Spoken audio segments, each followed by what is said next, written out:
Welcome to the April 2024 meeting of TriEmbed. We got 8 folks on tonight. That's good. Hey, what's up? Hi, Jamie.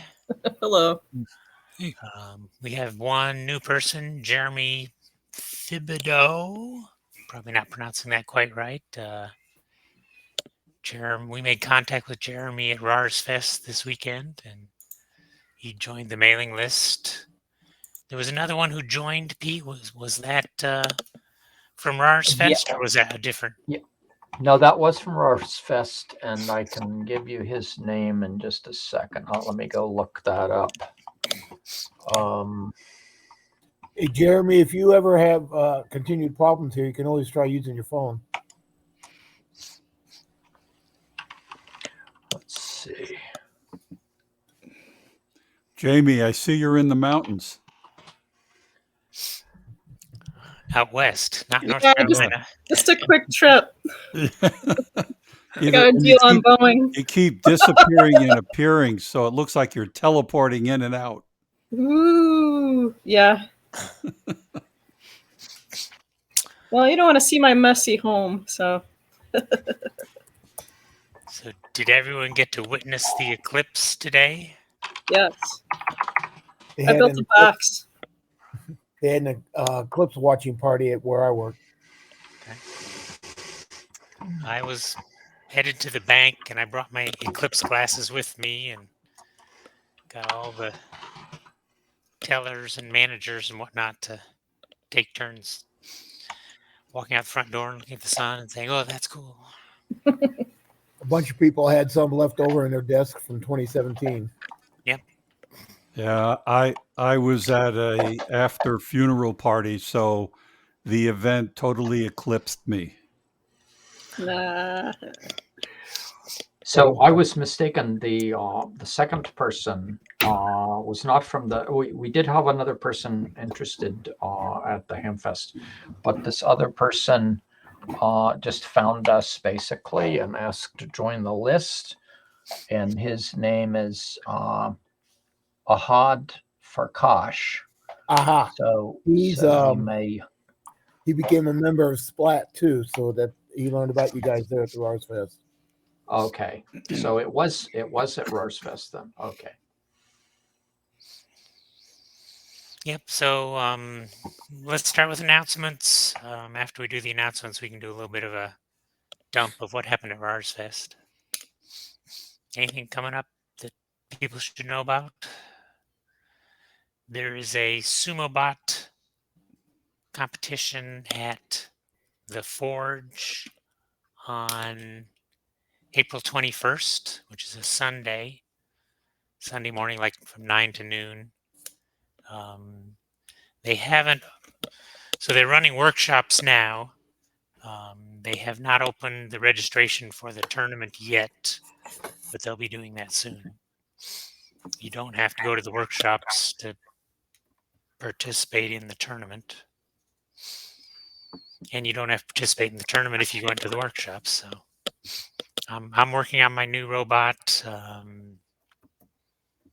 I've got a board at Osh Park being fabricated. I haven't done much of any programming yet on moving around the circle. What day is that on again, Paul? It's a Sunday morning, the 21st of April. So, Charlie, is that on the site the contest rules or the working rules for it? It's on their Discord server. I don't know if it's on their website or not.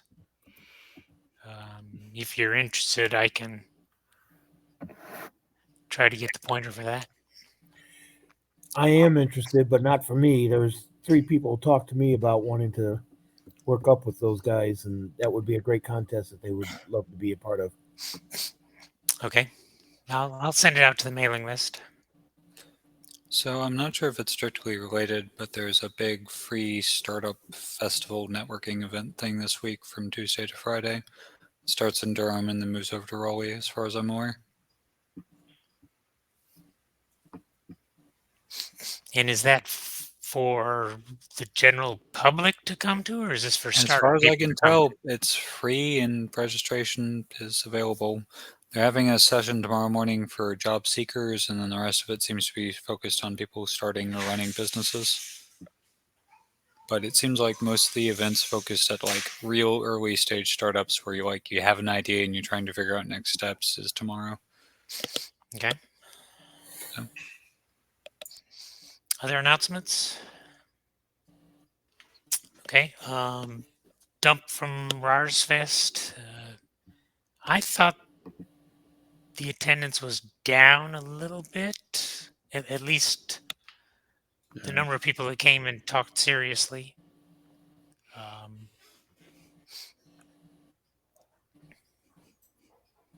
I'm going to agree. I'm going to say that they had about maybe 2/3 the attendance, or even half the attendance that they've had in the past. Okay. There were some good contacts. There was a grandfather and his late teen, early 20 son that I talked to that said, I'll join TriEmbed if you will, and they both kind of agreed to do that and try some Arduino programming collaboratively. So I think, historically, I would say, we make 2 or 3 good contacts, or what appear to be good contacts at the show, and then nobody ever shows up. So Jeremy showing up is better success this year than in previous years.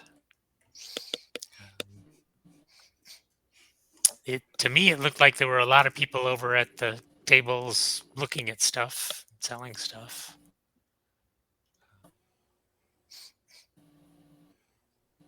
I don't know if we didn't have the Forge people didn't have their robot driving around. That probably pulled people in to the corner.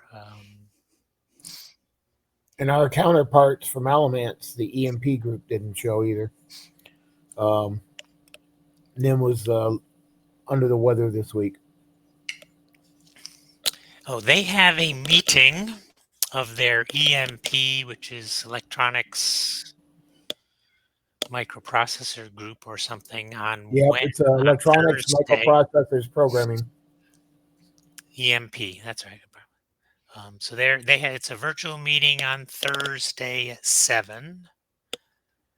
I'm on their mailing list, so I got that. I've got pickleball, so I won't be able to make it. But if people are interested in that, I can share that link as well. So Jeremy's on a Debian Mac Mini that's not cooperating, but he will probably get connected at a future meeting. I mean, he's watching, and he's on chat. Well, Yep. and he's on chat. Right. So, yeah. Yep. And he said he lives in Fayetteville. I talked to a couple of people, that told him about how we had gone from in-person meetings to virtual meetings, and how that helped. If I happen to be in the mountains or at the beach, meeting virtually made it that a lot easier. And some people thought that was great, and some people didn't think that was quite so great because they don't do virtual meetings or whatever. It's definitely a demographic of old white men, mostly. There were some women, there were some black people there. There were some grandkids that are walking around with their old ham dad. Yeah. We had a good draw over on the soldering table, but Yeah, you seem to have people there most of the day. Yep, but it wasn't as full as I've had in the past. Okay. Some I kids, printed some over women. 35 printouts, and I only gave away about 20 of them.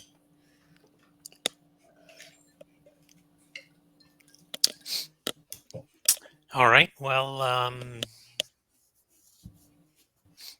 Yeah, by next month's meeting, SumoBots will be done. I'll have to give a report on how I did. I hope I come in second or third. That's my target. I want to have some kids that can beat me. And part of it is by having my robot do stupid things and drive off the table.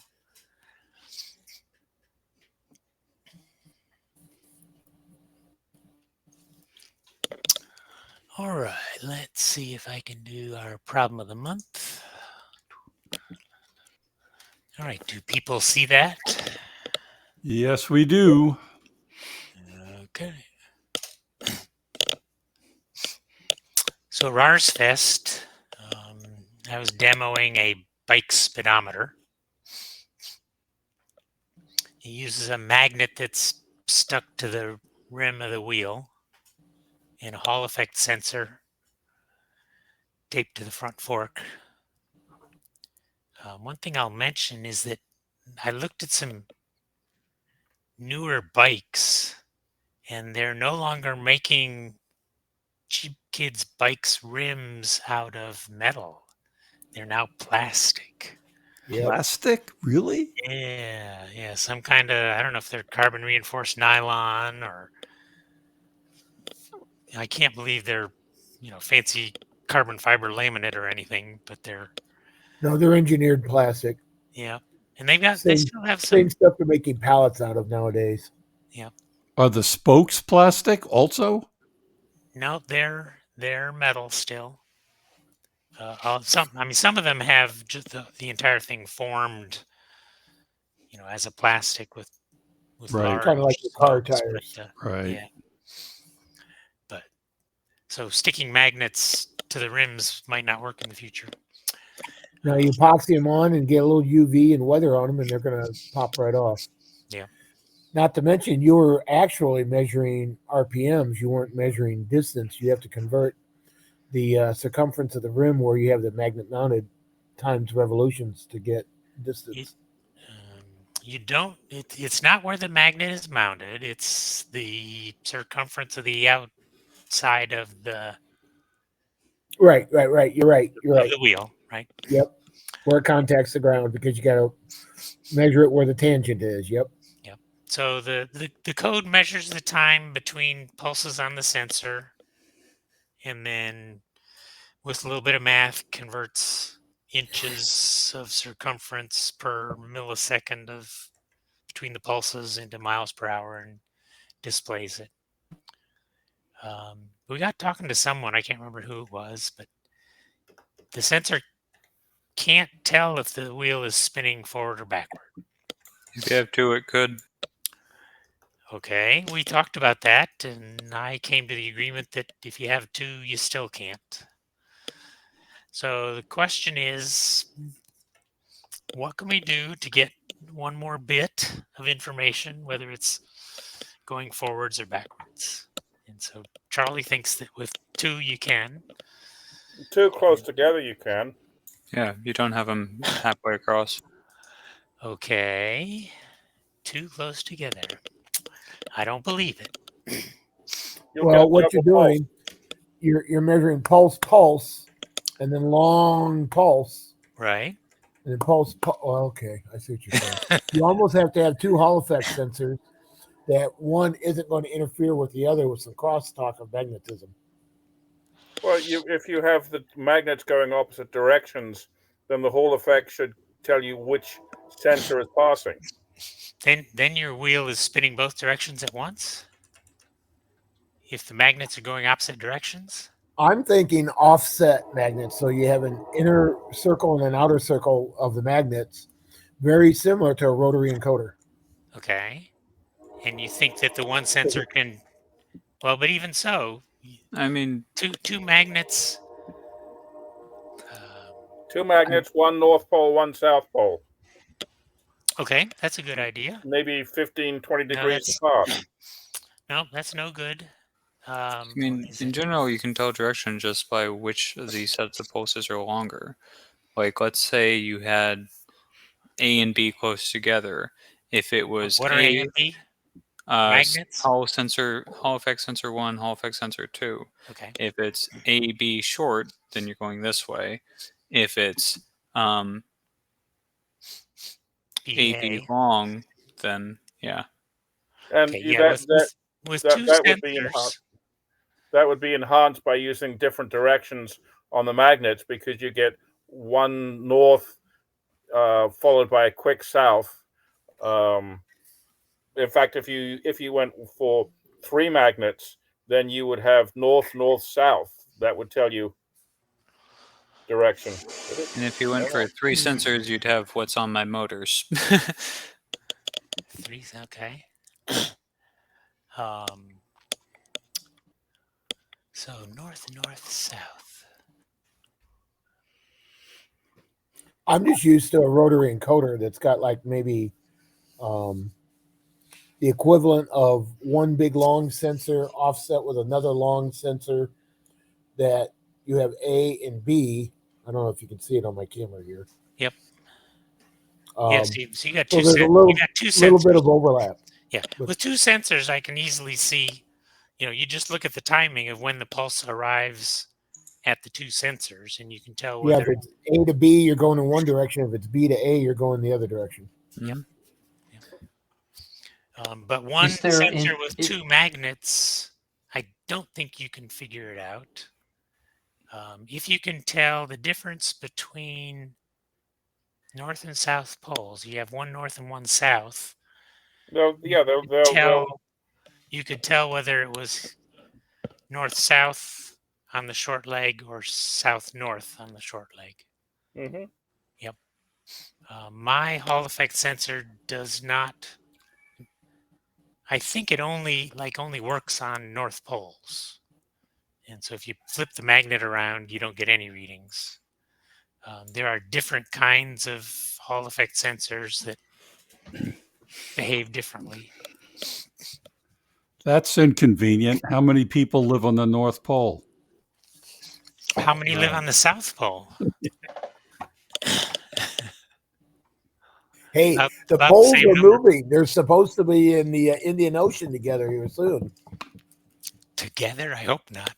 I wouldn't touch that with a 10-foot. But supposedly A the 10-foot poles North on the Pole or Earth. South Pole? You're talking about the declination. Yeah. No, I'm talking about the magnetic field reversal that's happening. It is? Yes. Well, yeah. just It's very Geologic slow. times. We're going to wake Just up this any last day year, now, and the the, declination's going to be like 90 degrees. And gravity will be reversed. Ooh. We'll be walking on the ceilings. No. These are fun quotes taken out of context. So, But about 12,000 Oh. years ago, our It's fun to magnetic poles speculate. flipped, and 12,000 before that, they flipped. So it's a regular occurrence here on the Earth. But that's why our major magnetic field around the Earth is diminishing. but Until the poles is it the reverse, and then it case goes again. that a sensor that's like got some inductance or something, if it passes a magnet that was oriented where the north and the south poles were in the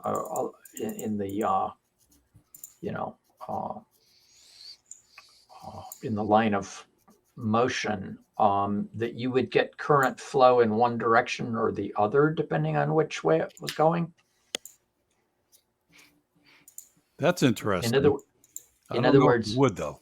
So, well, I think this guy way back, I've forgotten what his name was, Faraday, was talking about, you have a coil of wire and you have a magnet that goes by, and it induces current.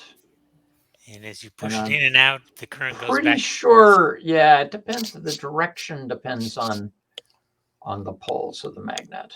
Yep. So I The think that would. Allegro Hall effect devices do give you both north and south poles. So you might be able to differentiate that way, but it might, it would involve using a different sensor setup. Hey, Paul, are you married to using a Hall effect and magnet, or would you be No, up no. to I mean, for an for the problem of optical the day, what? an optical sensor and barrier? So you have like a little tab mounted on the wheel, and it's passing by a optical sensor. Okay, how does that tell you what your direction is? 2 optical sensors. 2 sensors. Okay. That's actually how standard robots work. The large robots. That's similar to the magnetic, though, Yeah, just a different sensor, different just sensor using type. a different means. Yeah. Sometimes it's faster with less lag to determine the rise or the fall. Yeah. So for the problem, there's no. You don't have to use the Hall effect sensor. How can you tell if a bike wheel is spinning one direction or the other direction? Well, I think with a coil and a pair of diodes, you could figure it out. So does the coil have to go around the inner tube of the tire? That would be inconvenient. Well, no, I mean, it just has to be in line. It just has to be, you know, along the axis of the rim rather than perpendicular. What exactly are we? What's our constraints on how good a solution is? Like, We we're just just want aiming one bit, for- whether it's Whether running forward or whether back. it works. Well, I mean, yeah, but there's half a dozen different ways you could solve this problem, ranging in That's- convenience versus price versus, like, a fairly simple one would be to have some optical markers on there and something shining on it, and then just you can see the optical markers go by with multiple sensors, photosensors, and hey, that's easy, that's cheap. But Right? That's if a something great gets it solution. dirty, How many sensors do you need, and how many marks do you need? I mean, Yeah, you they're probably cheap need enough. It you depends need a on. couple of gates to somehow differentiate the sequence, right, and translate that into direction. And if you just want something that you could get off the shelf components with, depending on your workshop, you could have a Raspberry Pi with a web camera and just go optical flow direction and Okay. speed. Or pay somebody to look at the wheel, right? There's a lot of different approaches. Sorry, there's a lot of different ways you could approach it, and it all depends on what you're trying to optimize for. Yeah. Yeah. Can we do Doppler effect of ultrasound off the tread or something? Whether the tread is spinning towards you or spinning away from you? The only problem with that is that the wheel can be taken off. Well, maybe not in all cases, but in some cases, the wheel can be taken off and turned around. Would that be a problem? Well, you'd have to recalibrate your electronics to say which way the tread is going, whether or not you're going forward or backwards. The tread's pretty. I mean, I have certainly seen treads that say rotate this way forward, like in agricultural tires. Right, right. But I No, can't and say that that's I've ever seen a bike like that. That's probably true with bicycles also. The tread should go a certain way, but it doesn't mean that's the way the tire's going to go on or the wheel's going to go on. Right, but if you're going to bounce something off the tread, it probably doesn't matter which way. Yeah, so that's 2 Yeah, sensors so that's the basic scheme for a for shaft rotary encoder. encoder. Yep. Yeah, rotary encoder with an XOR gate, you can just boil it all down to something simple. You could maybe use electron spin, but you'd have to fill the tire with deuterium. Just suggesting. Okay. If you put flubber in your tires, then you can have a flying bike. Yeah. But you don't have to pedal, do you? I mean, I remember in ET, were they pedaling the bikes or not? They were. They definitely were. Yeah. Okay, I don't know well, why. Anybody remember that old movie with Flubber, the flying car? Yeah. If I did, you'd age me. No, I have no idea what you're talking about, Carl. Yeah, no, none of us have any idea what you're talking about. I remember Hey, going. Carl. I remember going to Which the one? drive-in There with were my two. There were parents. two movies. There was a remake. Yeah, Seen them both. I remember the original. Yep. Frankly, I thought the None of original us are was that better. old except for you. Fred McMurray was the actor in it. He was a regular Disney actor, you know, at Yep, that time. yep. Yeah, he was. Yeah, that was a Disney movie. And they made a sequel. All right, other ideas, solutions?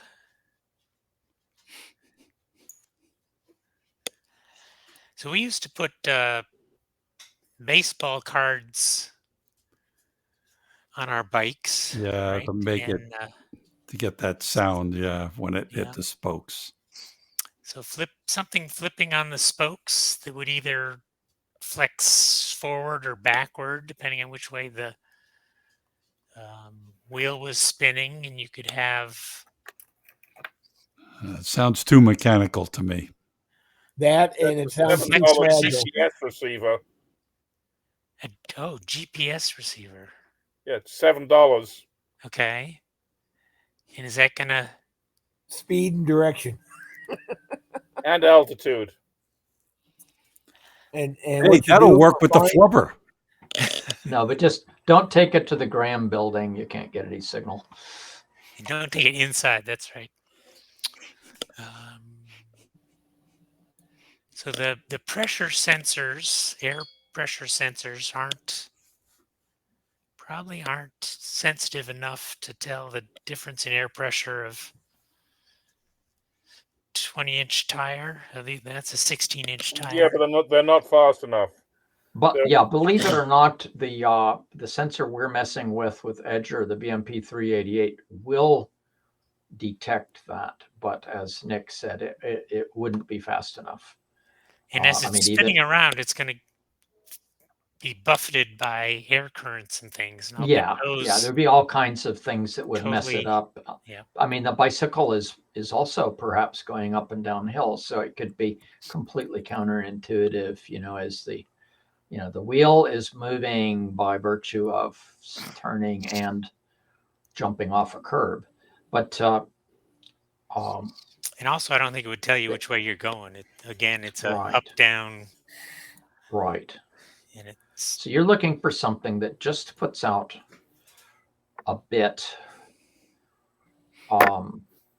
indicating direction. Yep. And presumably, well, no, I was going to say if it updated,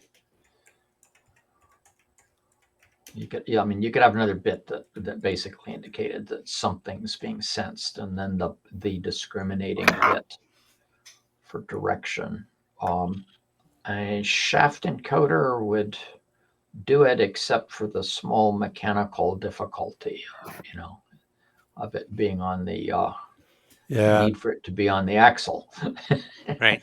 Well, and that thing would wear really fast because you're actually got metal. They're optical these days. Okay. Yeah, it'd be all right. But and they actually sell them, Paul. Sorry, Carl, because they there's a lot of industrial uses and up to like 30,000 RPM, right, and so forth. They're out there. They're used in factory machinery and stuff.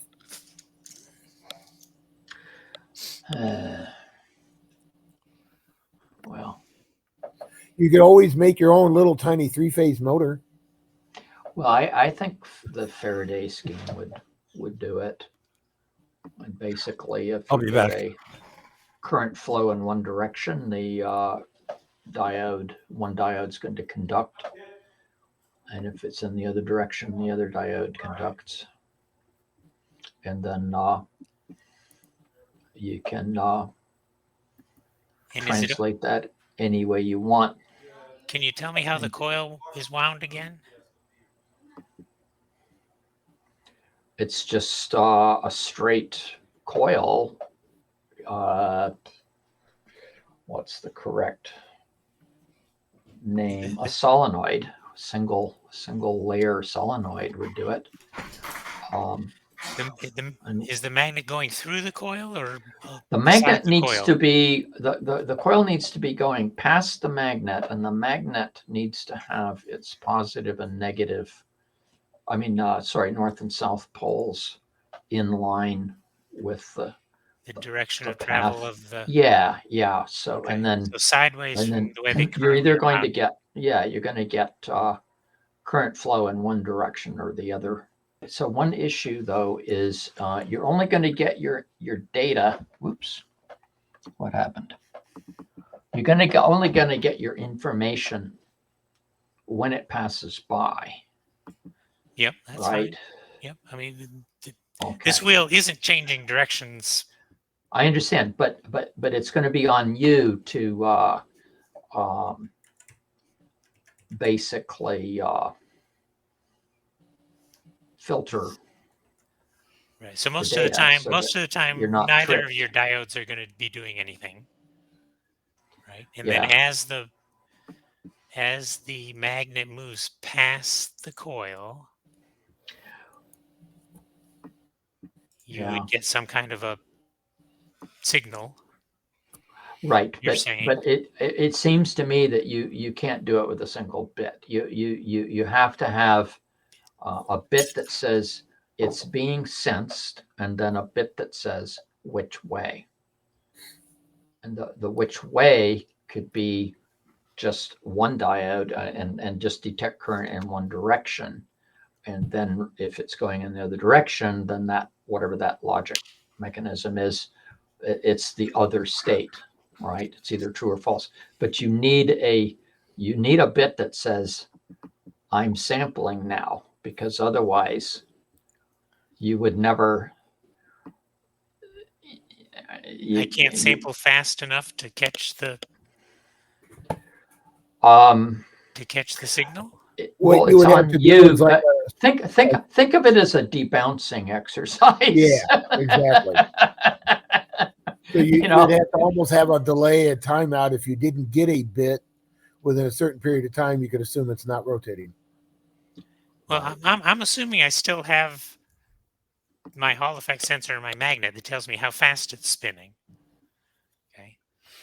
And as long as so if it's in a fixed relationship to the Hall effect, then that gives you the information you need. So then you can say the Hall effect is telling me rate, and that tells me the timing of the direction sensor. So you'll know when to pay attention to it. What does the signal look like when the magnet is not passing by?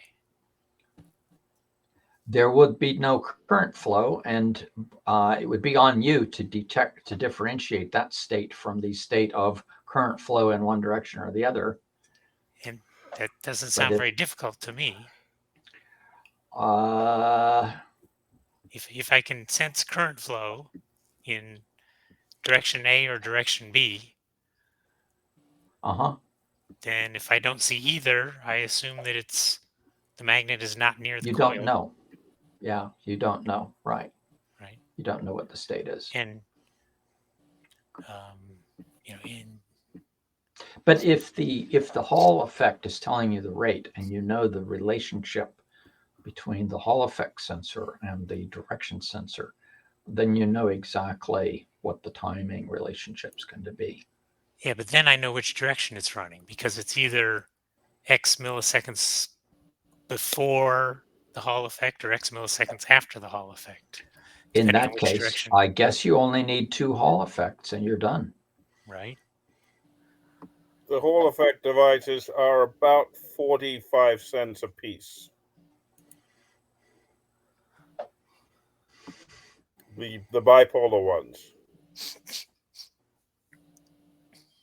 I did find out the hard way that Hall effect sensors operate in different. You have to buy the right one. For my rain sensor, which has a little seesaw with buckets on each end that fill up with water and then tip over and dump. The magnet so there was a magnet originally passing a reed switch, and I decided to put a Hall effect sensor in. And I had the one I bought had to see a north-south or a south-north. If all it saw was north, nothing north, nothing, or nothing south, nothing, it didn't give me a signal. And so I had to pull the magnet out, orient it 90 degrees opposite from the way it was, which wasn't particularly convenient, and then run that. But I still like the old analog idea. Remember a timing light in the old cars, and you had a strip with a bunch of white black squares around the thing, and you could actually watch the wheel rotating faster or slower, and you could tell which direction from that. That only works at the aliased a speed lot. at which you can lift off with the flubber. You have to be going fast enough to get a strobe. I'm even thinking of my old turntable for my records, my old vinyl records. It had all those little dots on the end that you could tune the speed. Yeah, well, I was holding off on us talking about putting dots on the perimeter. It's like, I mean, I'm putting magnets on the perimeter. but I still that'd be a like real little pain to do. tabs. I still like little tabs where they're just going through the light center. Well, if you can draw dots, then just do 2 rows of dots, and then you can implement a shaft encoder, and you're done. If you put 3 magnets on the rim that aren't like equally spaced, as long as you have 3 different distances between the magnets, you can distinguish in time between ABC versus ACB. To go back to an extended version of Morse code, you could make a da dit dua kind of an effect. Yep.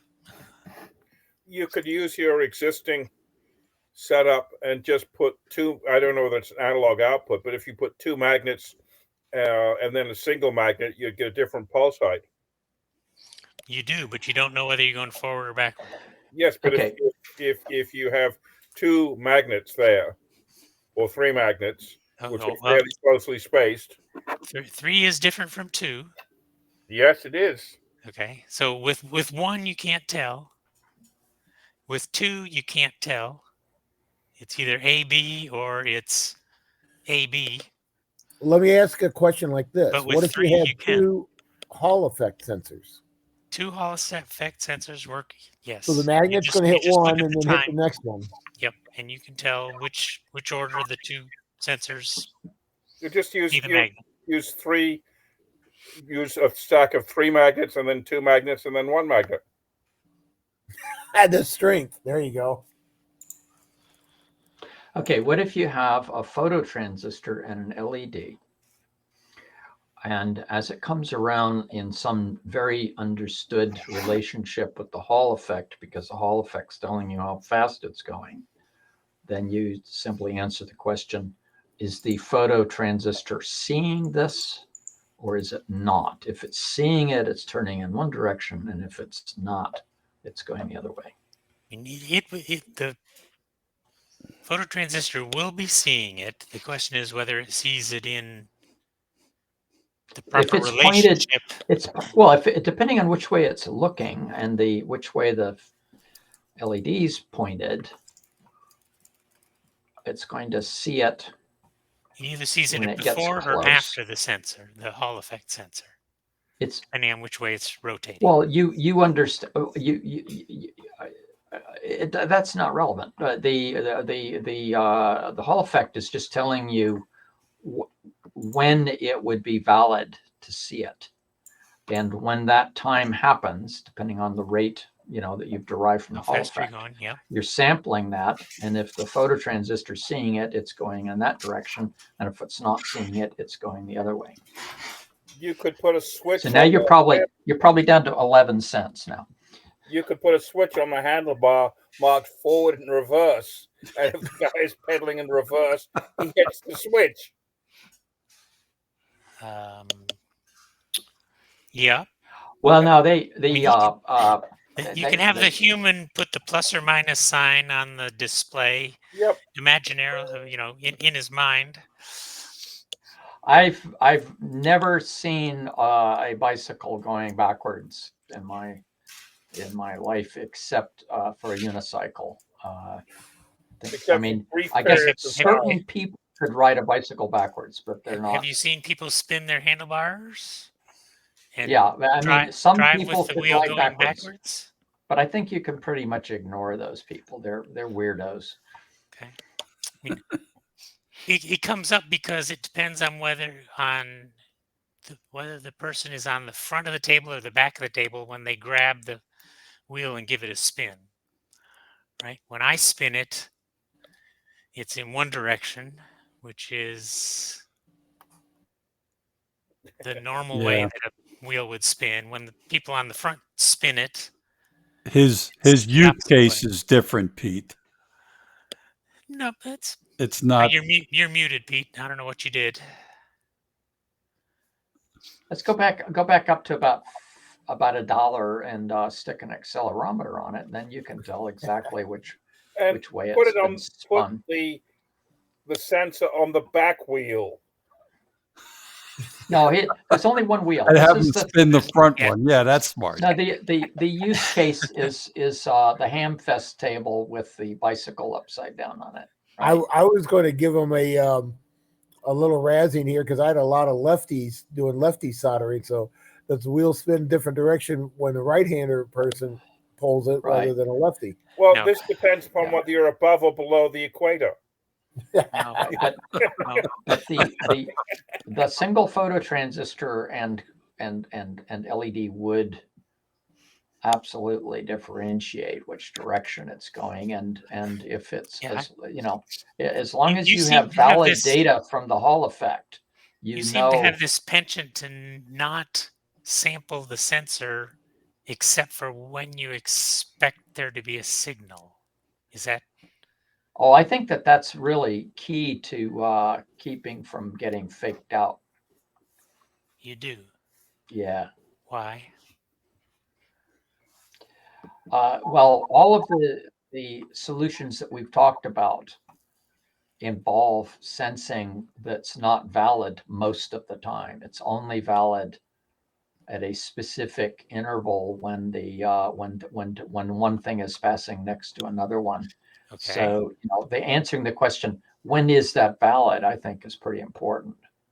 And but you can leverage that and you say, well, if I know when it's valid based on the speed, which it's either Hall signal plus n fraction of a second or Hall Isn't that signal much minus. harder to develop the code for than to just pull the two sensors continuously or hook them up to an interrupt?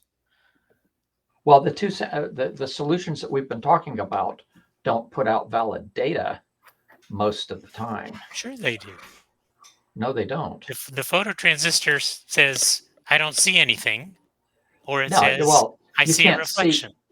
No, you can't see anything when the phototransistor is on like a major portion of the circle. The angles are wrong so that you can't see it, and I mean you want and the coil of wire and the magnet, the second Hall effect sensor, that's also not giving you data most of the time. The Hall Right. effect is it's saying, no, No, I don't see any magnetic field. And then yes, yes, yes, yes, yes, yes, yes, yes. No, no, no, no, no, no, no, no, no, no, no, no, no, no, no, no, no. Yes, yes, no, no, no, no, no, no, no, no, no, no, no, no. Isn't that what the Well, same thing? yeah, I would argue that there are a hell of a lot fewer yeses than Oh nos. yes, absolutely. There's one or two yeses, Yeah, on well, but I have to poll to find that yes, that first yes, right? I'm looking for that rising edge of when the sensor goes, no, I'm not sensing anything, to yes, I am sensing something. yeah. And your solution seems to say only look at the phototransistor some number of milliseconds, which I've determined by how fast it's spinning. Well, forget that and go back to the just hand wind a coil around a toothpick Okay. and stick a magnet, a little bar magnet, and just have it go by and hook it up to a couple of Op-amp or diodes. something? And no, I think just two diodes. And but in all of these situations, you have to know that you're sampling. I'm sampling continuously, Uh, right? And well, I've got if you're two sampling diodes. continuously, wait, didn't we establish that if you had a second Hall effect, that you can answer the question, right? Yes. You know when you got a signal from Hall effect A, and then you got a signal from B. And Yes. if one came first, then you're Yes. going this way, and if one came second, then you're going the other way. Yes. Why is that not a solution? It is a solution. I'm looking for other Oh. solutions. Okay. And you're talking about instead of using two Hall effect sensors, use a Hall effect sensor and a photo transistor. Well, you want the Hall effect for rate, right? You want to measure the speed. Well, you're That's saying you do. That's why you have a questioning Hall that. effect. No, I'm. You you have a could do that either phototransistor. magnetically or optically. It wouldn't matter what kind of sensor. Yeah. So every time the magnet passes the coil, it's going to update, let's say, a latch. Okay. And that latch is either going to be set or not. And Okay. so every time it goes by, it updates whether or not it's going one way or the other. Now, it's only going to be relevant the very first time, and it will never change until the wheel is stopped and then rotated in the other direction, but it will still be valid. Do you have to reset the latch? In fact, go the other actually, it's direction? simpler than that. Okay. It's simpler than that. You only need one diode. No, yeah, one diode, and then the coil and the magnet, and you have something that just captures the current flow, translates it into a logic level, and puts it into a latch. And if it's set, you're going one way, and if it's not, if it has never energized, it's never gone to the other state, and so you're going the other way. Or you could have the two sensors on The- there and cause one to latch the latch one direction and one to unlatch the latch. Well, yeah, I mean, but he doesn't really need that because he's No, but got the It's going to change. So I need to reset need to be able to reset the latch. right. Which can be done. So every time it goes around, you could arrange to both, you could update the latch. I mean, you could cause it to sense the flip-flop input and latch it again in the flip-flop output, and just do that in conjunction with every passage. Okay. But you would need two diodes for that. So that you would always get a signal. And what if I just have the processor hooked up to the reset of the latch and just reset it at an arbitrary time, wait for a couple of rotations and read the latch. And if it's still reset, I'm going one way. And if it has Well, latch, I'm going the other way. well, you weren't a fan of any programming logic a minute ago. So I mean that's complexity that you don't really want that, right? So I mean something that just automatically tells you I'm going one way or I'm going the other way, and it I becomes don't want to. valid. I don't want to have to only read the sensor at a narrow No, you window of could read it time. anytime. No, you could read it any time. It would Okay. always be valid after the first rotation. Okay. Right? Yep. And then if the I'm not. wheel was stopped and turned in the other way, it would indicate the other rotation. I'm not against software complexity. I'm against unnecessary software complexity. Yeah, but I don't think there would be any software there, period. There would be zero software, I mean, except a GPIO operation to read the latch output. Yep. And a way to reset it. Why would you have to reset it? Because somebody on one side of the table spins the wheel, and It 3 would minutes it would later, somebody reflect on the that. other side spins it the other direction. It would reflect that. As soon as it came around in the other direction, the current flow would be going in the other way. The other diode would conduct. Okay, so you're using two diodes and you're latching. So two yeah. latches? So basically, you have an OR gate that says no matter like I only want a 1 from either side, from either direction, and that's the thing that strobes the flip flop, and then the data is represented by in fact, well, that's the same OR gate. So you only need an OR gate, 2 diodes, and a flip flop, I think.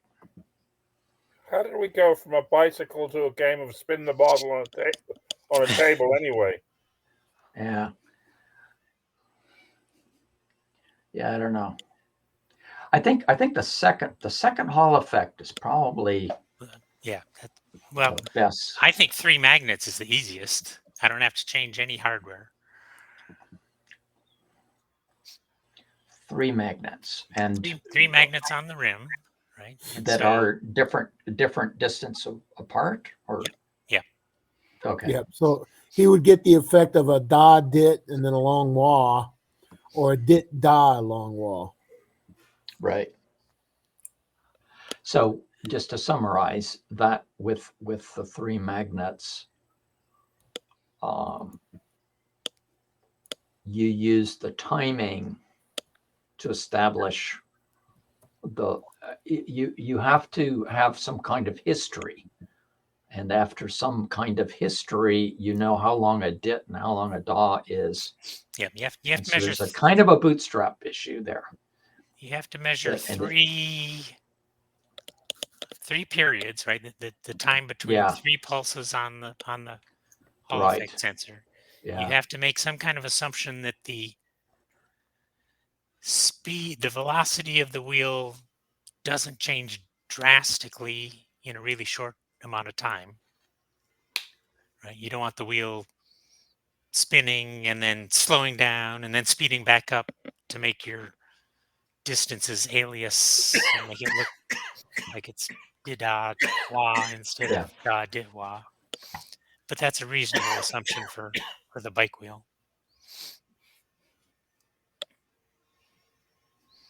And you have to divide by 3.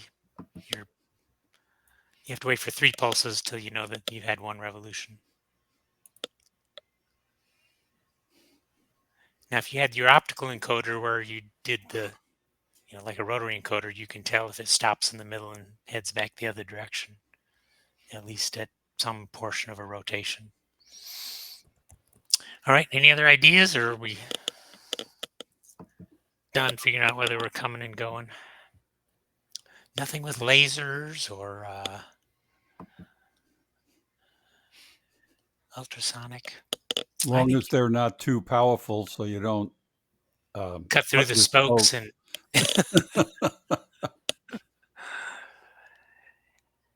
So what if you removed a spoke or two? If you moved them in the Spoke or pattern, two you could. won't make much difference. Many more than that will, though. I'm just wondering about a way of detecting the spokes. You know, if I mean, as they go by, yeah. I think again you'd need three spokes missing or something to get your 3 pattern.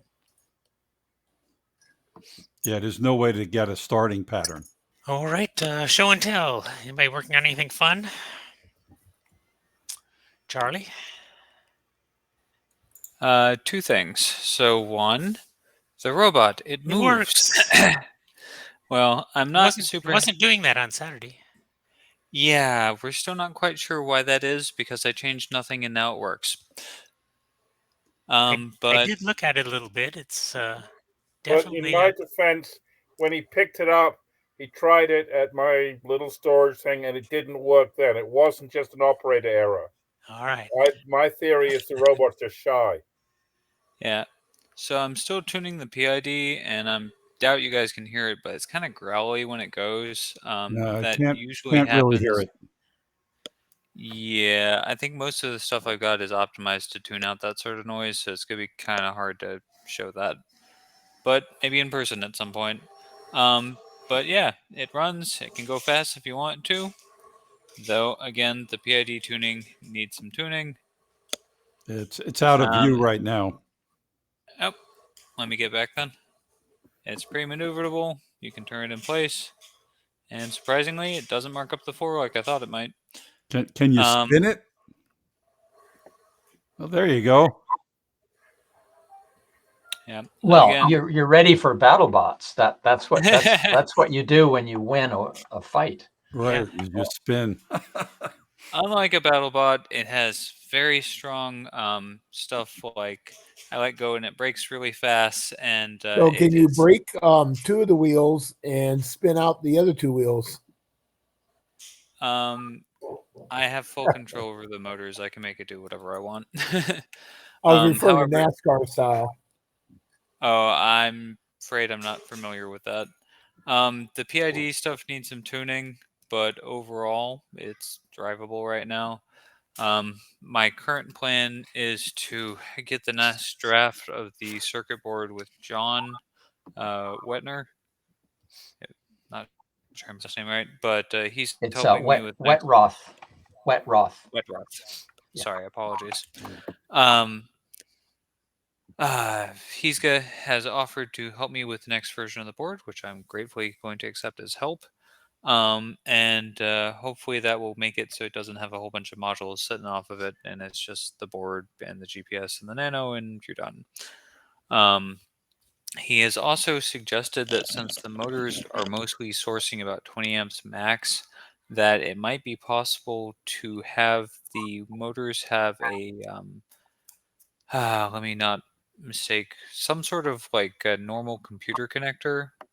I'm blanking on the exact one, but the manufacturer of the motor has been flexible in the past with what connector I have for the Hall effect sensors as well as the motor phase squires. So I'm hoping So are you using JSTs now, or are you going to go to Molexes? he suggested, thank you, Molex's was the one. He suggested that you could just do Molex connectors and then just go pop and your motors are in. Right now I just have bare wires and you screw it in. So the current motors I've got are a bit of a pain to install with that, but I'm hoping that with the new version of the board, the next time I order motors, I could potentially just go pop, pop, hey, motor installed. Well, you still have to bolt it in the chassis, but other than that. So that's what's going on with that. Let's see, Nick was talking about maybe doing some precision agriculture stuff, so I'm going to be working with him on that. Yeah, so that's mostly what's going on with the robot. And then the other topic that I was thinking it might be cool to look at, how many of you guys have used the large language models to try and help you with embed stuff? I've used it for software engineering. How was your experience? They're pretty stupid. Yep. You'd never be able to pull together an entire program. If you ask it to do how do you do this function, this input, this output, they're perfectly fine. Yes. They may Well, not for example, optimize. I was trying to implement a SPI on a STM processor the other day, and ChatGPT got me past the stuck point.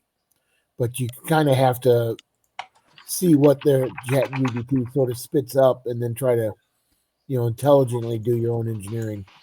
Yeah, That's I been mean, mostly you my just don't accept what ChatGPT tells you. Yes, I found it most helpful when I'm dealing with stuff where the documentation's really scarce. Like, do you guys fiddle with CMake for your build systems? Yeah. Exactly.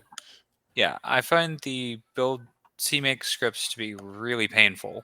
In part Really? because I just find the documentation difficult. The For doing make, syntax you mean? CMake, CMake. which is Oh, different. Not regularly, Carl. This CMake, is the yes. yeah. I agree with you. They I are a find it to pain. be yes, The and big that's the sort. the big thing is with CMake, CMake is really optimized for doing cross-platform development, where you do many cross-platform builds simultaneously, which means they each need their own build folder. And Yes. then you go into the build folder, and that's where you actually create your app, not at the level above it. Okay. Yes. So CMake creates the build folder, then you use make in the build folder to actually make your application.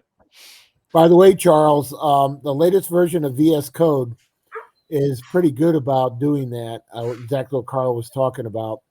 Per processor having the low-level debug directories and release directories, but at the source directory level, being able to build or make those files and running unit tests on them. So VS Code is a public domain per se right now, even though it's got Microsoft developers working on it. Yes, I just find that sort of thing where you use it every so often, and usually you have a template that works for most of your stuff, but then something is broken and you don't know why, Yeah. and something you hardly ever touch. That's where these LLMs I find really shine. CMake is definitely touchy. Yeah. Now, I would There just are posted. online configurators that you can use to help build your initial CMake files properly for you. Yes, Yeah. I that mean, is if you're one doing your example. own stuff, just stick to make. Don't use CMake. I Well, respectfully disagree on that one. well, you can't get along that way with depending on the tool chain you're using. Yeah. I just posted in the chat a thing from Claude, which is Anthropic's most recent AI. One of the things I've been looking at with John is basically managing power supplies, and he suggested that if I need more amperage, I could just stick 2 3-amp modules in parallel. Had some concerns about that causing instability, but what is in the chat right now was what I got after I had a just 1 or 2 line back and forth with it, and then it posted the data sheet for the part I was considering sticking in parallel. And I'm wondering what you guys' opinion of the advice is. Well, Because let me let you saying in on this. an We just LLM? got- I was just going to yes, say, Pete, this we was just got through this on my project right now, where we needed a constant current source. So we were feeding it PWM, and we would use 2 of the constant current sources in parallel to build up the 20 amps that we need. Yeah, I was worried that if some of the internal components were just a little bit off, then one of them might be trying to drive it to like 5.01 and the other one's trying to drive it to There are 5.02 and diodes they on the fight. output, so you you might get some current hogging where the device heats up, but most of the time you can parallel them fairly easily. Yep, sounds good. Well, the model suggested that I stick little milliamp resistors on the Yeah, output. that will prevent current hogging. Yeah, so I need to go through the There's actual a data couple sheet. of device numbers, Charles, that actually have those built into it. Offline tomorrow night, maybe I can send you those part numbers That'd be great if you're willing. in Yeah, the I'm data just sheets, and you can see them.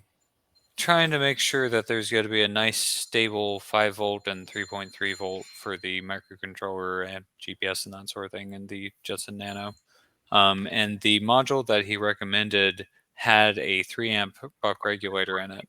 And I looked at the Jetson Nano, it could take up to 4 amps. 3 amps would probably be enough, particularly if you have a big cap at the output.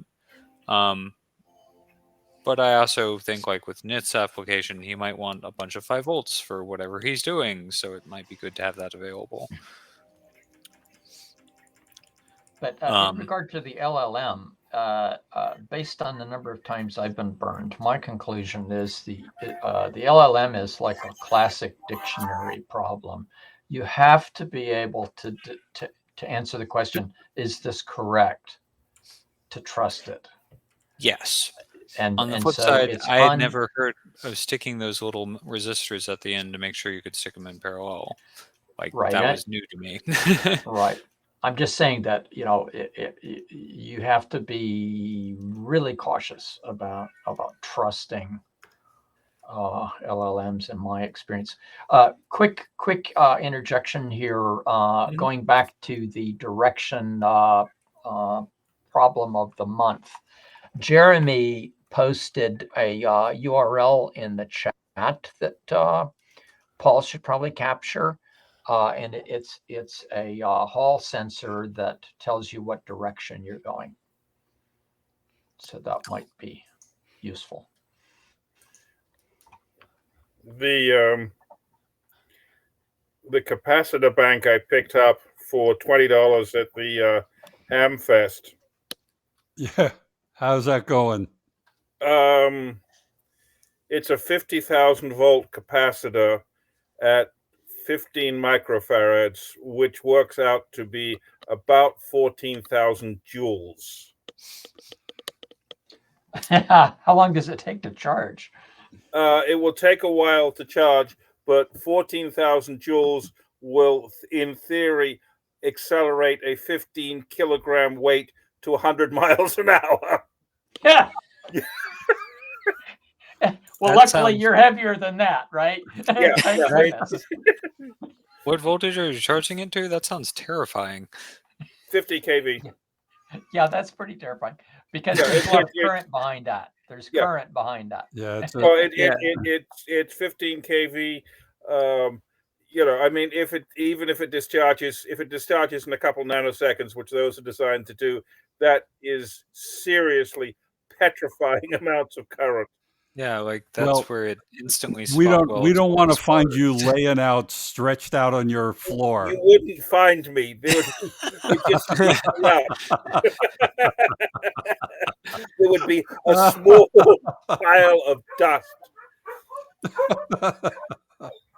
I get visions of probes in a pig contest or pig pork barbecue, and the whole pig blowing up. It would make a really good quarter shrinker if you know what those are. Yeah, you explained it the other day. Yeah. But yeah, that's 50,000 volts at that kind of capacitance. Seriously, scares the shit out of me. It should.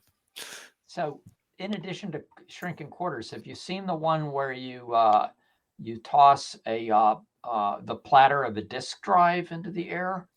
Yep. Using the same scheme, you could maybe shoot down an I could, aircraft with it. Yeah. There are lots of things I could do with it. None of them make me feel comfortable. It brings up the line, shoot the moon. Well, I'm sure you'll get a real charge out of it. Oh yeah.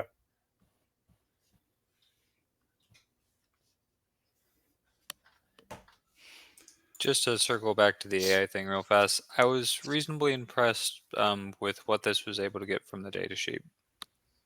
Like hooking the enable pins together, the power good pins.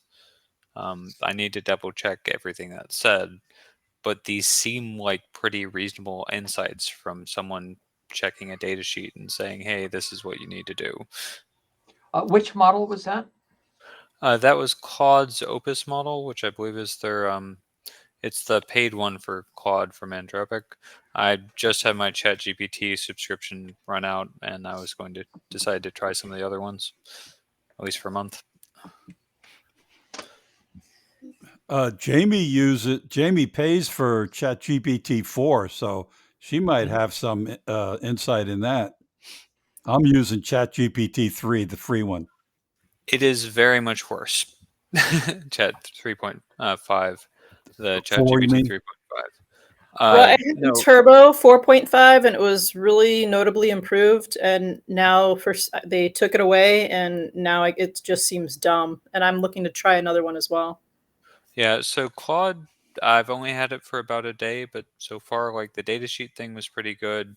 I think the main difference that I'm seeing is that it can't really look things up from the internet, and it can't do image generation. But as far as the benchmarks I've seen, it is arguably the best out there right now.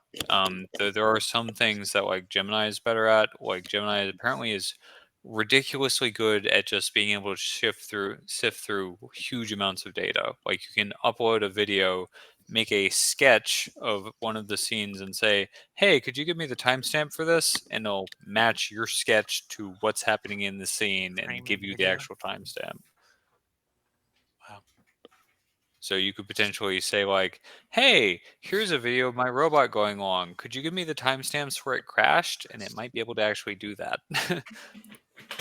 Actually, that makes me think of like you're looking at a security cam and you wanted to look at when a particular incident occurred, like somebody taking a box off your porch. My wife just came in my room and stole a bunch of my tie wraps. So here's an amazing fact.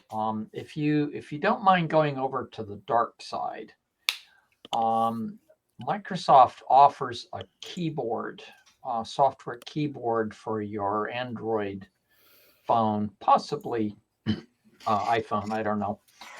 And it gives you GPT-4 for free. It's literally built into the keyboard. So as you're typing on your phone, you can hit this colorful little icon and it brings up GPT-4.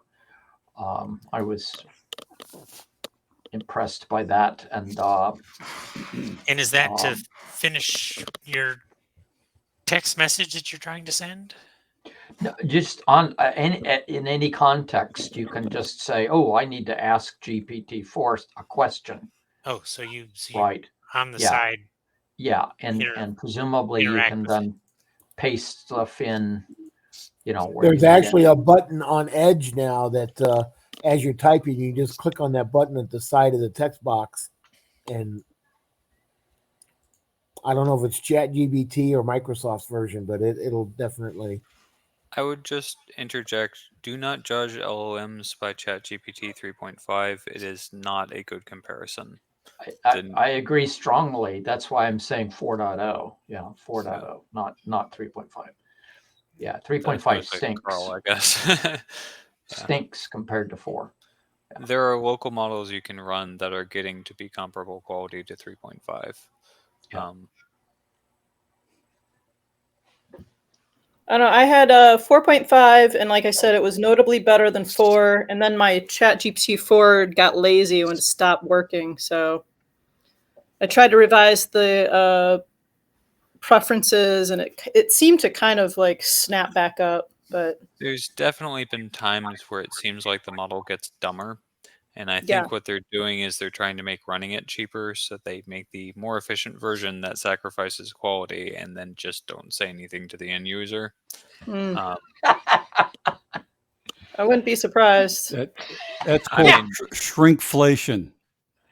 Yeah, like I've definitely noticed that when 4.0 first came out, it was notably smarter than later interactions with it. Yeah, it was amazing. October, November, year before last. It was amazing. Yeah. And that's one of the reasons why I'm playing with the other ones right now, is because they don't have as much motivation necessarily to dumb it down, and hope people don't notice because they're trying to build Are their you subscription paying base. for all of these? They're $20 a month, most of them. But one of the big things that's changed over time is how much data they can usefully remember. And it started with like a page or two, and now it's up to multiple books, depending on the model. Which is one of the reasons why I was like, hey, I wonder if I could upload this data sheet and actually have it make useful insights. And I think it is. Are they storing that on your local computer, or are they storing it up in their Everything's cloud? on their side. So for every user, they're letting them store a book's worth of data? Or more. Like, it looked like Okay. they were uploading videos. I wouldn't be surprised if there was some sort of long-term cap. I think the data storage doesn't cost as much as the running of the model in the long run. Yep. Again, I haven't done books for movies. That seems to be something that Gemini is known for. I just went, hey, I know what ChatGPT 4 can do. Let's try this new one. And it's more restricted in that it seems to be mostly just text and PDFs.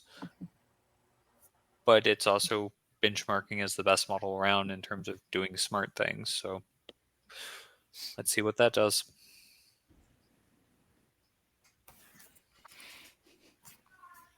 There's also a thriving ecosystem in locally run models. In particular, there's a Reddit called Local Llama, originally named for the model that Meta released open source, which is all people downloading LLMs, fine-tuning them, using them for different things, and running them locally.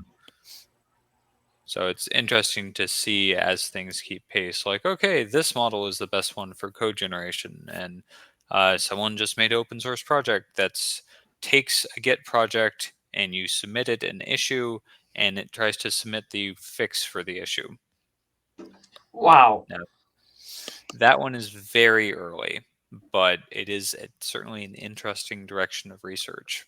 And it does seem like for specific tasks, if you get to do like meta thoughts, like, okay, please write down a strong definition of the problem. Okay, do this. Now, what are some potential solutions?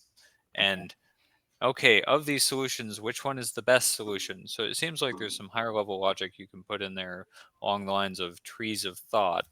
That can increase the quality of your answer, particularly if you have a defined area like solve this GitHub issue.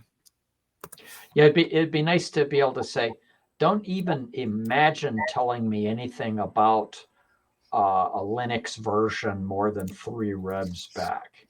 Just forget anything you ever heard about it. You know, Yes. there's so Yeah, many, so Yeah, I much just of the shared a link. content. Oh, sorry.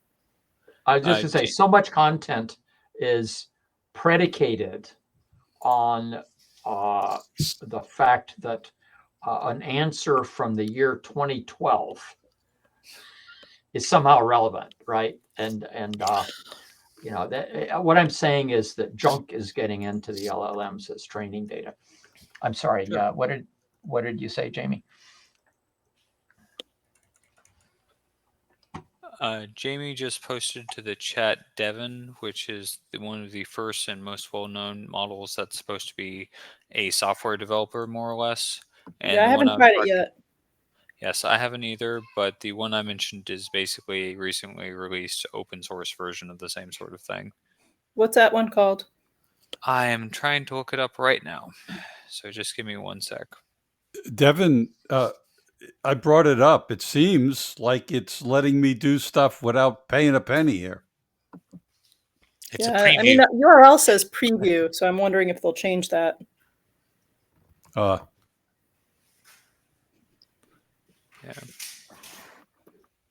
Anyway, I'll post that in a sec. Carl, it only does Python 2.7.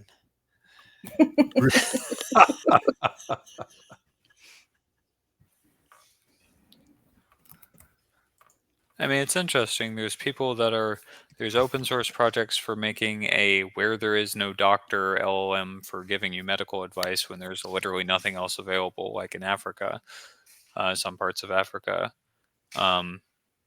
There's another one called Therapy Beagle, and it's supposed to be your own therapy AI. So I heard a report on a study that said basically the therapy LLMs work great until they tell the people that they're LLMs, and then they work a lot less well. I mean, with the junk that's going into Pete's muted. Right. Oh, you guys have heard of like RAG for LLMs because it's like because of all the what Pete was mentioning about all the junk going into the training models. So it's like a your private database to pull your queries from. I think Amazon offers a version of it. It's called Retrieval Augmented Generation. Mm-hmm. So Yeah, I haven't played with I your was ag. reading recently that they're trying to deal with the junk problem by trying to do more curating of the input data. But they're not doing it. They're doing it basically to cut down processing time, because these things can take a long time to crunch the data to get the model. Using lots and Oh, lots of dear. NVIDIA processors. Yes, Yeah, lots and NVIDIA is lots. doing quite well right now. So I have an off-topic thing for Paul. Yeah. The puzzle guy, Paul here. Do you watch any Star Treks? No. Okay, I mean, well, the original one or well, two, but not look, the if recent one. you can get a hold. So Star Trek Discovery has its last season, season 5. And this season is all about puzzles. Okay. And they start off with a Romulan, an old Romulan puzzle. It actually is in a roundish box that an android eventually opens up quite quickly. But that's only the beginning of the puzzle. It goes much deeper than that. It'll probably be the entire season, I have the feeling. But anyway, What is that puzzle from Dune where the Jumgabar or whatever that is, where he sticks his hand in there and experiences all the different things? oh yeah, well no, that wasn't a puzzle. That was it was a torture box. But you felt the pain, but nothing was actually happening to your hand. Now, wait a minute. What's the difference? Between virtual torture and real torture. Yeah. So this is Star Trek Discovery. Star Trek Season Discovery. 5. It's the current season. It just started April 4th. It's the Star Trek that's kind of like it was originally a reboot, but it's now the canon-wise, it's a different timeline, and Yeah. the aliens look a little different than they do in the regular. What, they're like 900 years in the future of their own future. So yeah, some weird thing like that. But you don't need to see all the old ones to understand this one. Okay. I mean, there's a few What's it things. streaming on? Paramount Plus. It's on Paramount. Okay. So is it Which the is, current by the versions way, on? if anybody wants to see like tons of old Star Treks and all the original stuff, Paramount's the place to go. It's like less than $60 for an entire year. That's one of the few things I'll pay for TV, because it's inexpensive and it's got all the stuff I like. Star Trek. It also has Halo on it, if you're into Halo. So it's $5 a month, you're saying? Well, $60 a year. I just pay for the year. Yeah. It's I think like $20 a month, or a year for like 60 or something. Wow. I've been wanting to watch the Picard series, and I can't because I don't have my subscription to Paramount Plus. Yeah, well, that's what you need, Paramount Plus. Yeah. Yeah, I know. I couldn't afford it. My budget's not there. For $60 a year? I trimmed that much in shedding cell phones. I'm now on a cheap cell phone service rather than Verizon. We shed different video channels. We're on the basic of basic right now. So Yeah. Google Fiber is being installed in my neighborhood. I'm currently on AT&T Fiber. Pretty happy with it. We haven't gotten the offers yet because they're not ready to actually do the installations, but I expect to get some kind of a brochure from Google Fiber in the next month or so saying what their introductory rates will be, and I Do you think like your may give it a try. AT&T fiber? Yeah, I got no problems with it.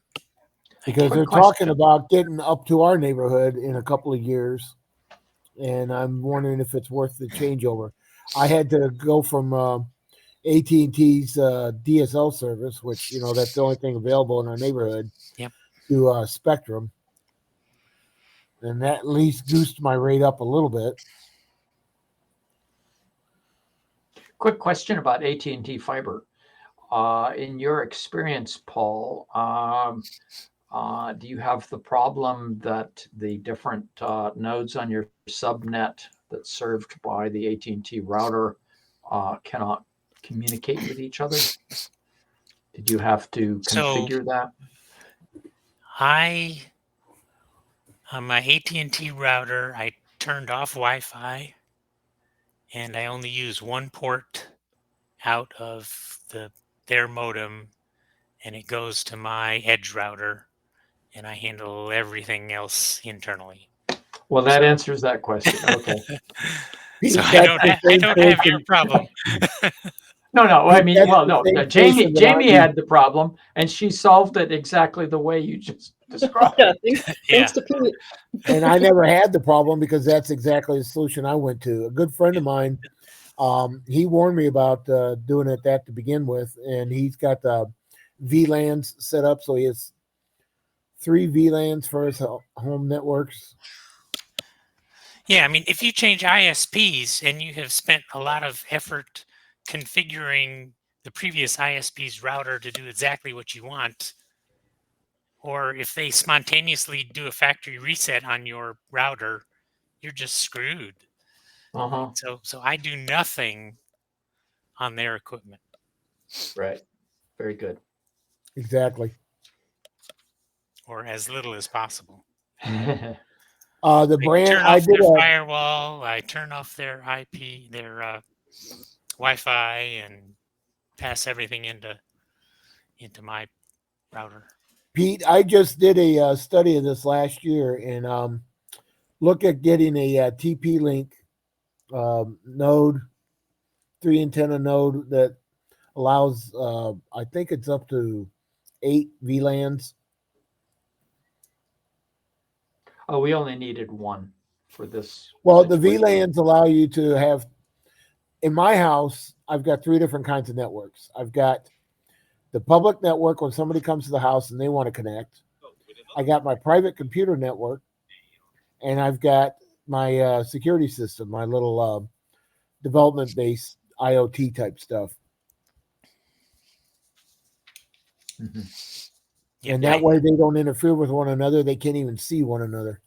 Yeah. I use a Ubiquiti edge router, and it has multiple things that you can firewall as much as you want, or Yeah. share them or whatever. So my Wi-Fi is on one, my home network's on another, and Guys, I have to bug out.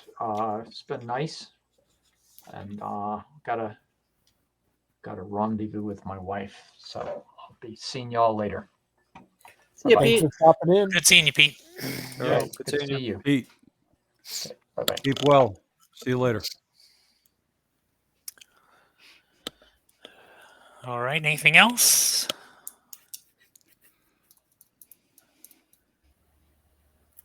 So I'm working on my Sumo bot. I've got a new distance sensor. It's a time of flight sensor with micro lenses, an array of places that it can look. So I can get either 9 or 18 pixels, quote unquote pixels, distance vectors. I've been trying to interpret the results, and so far they're a little bit confusing, but Chat hopefully, GBT, it'll give you the answer. maybe I'll try that.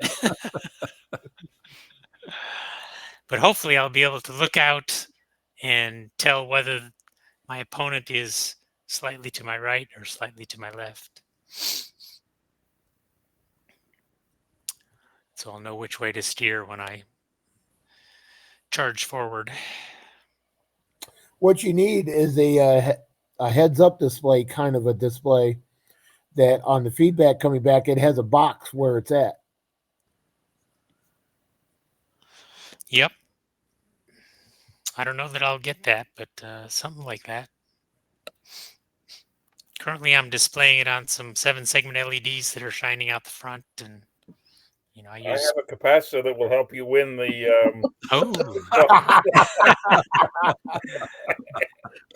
come touch me! I dare you. It will take a 20 kilogram bot. Remember the old Rock'em Sock'em robot? This will be Rock'em Shock'em. Yeah.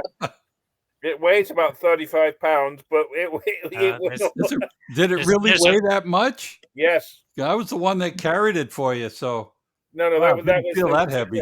There was a separate thing that I got. Yeah, there were the big silver box. Oh, that big box that I put on the counter, the table. Yeah, there were 3 things I got. There was this big silver box I got for $20 that I kind of have been walking around very carefully, but it's a rough approximation to 16,000 joules, which if we can fit it on top of Paul's robot, I have will win.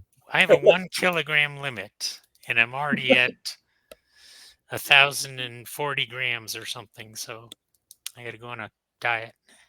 Well, I have lesser capacitors. It's a question of voltage. I mean,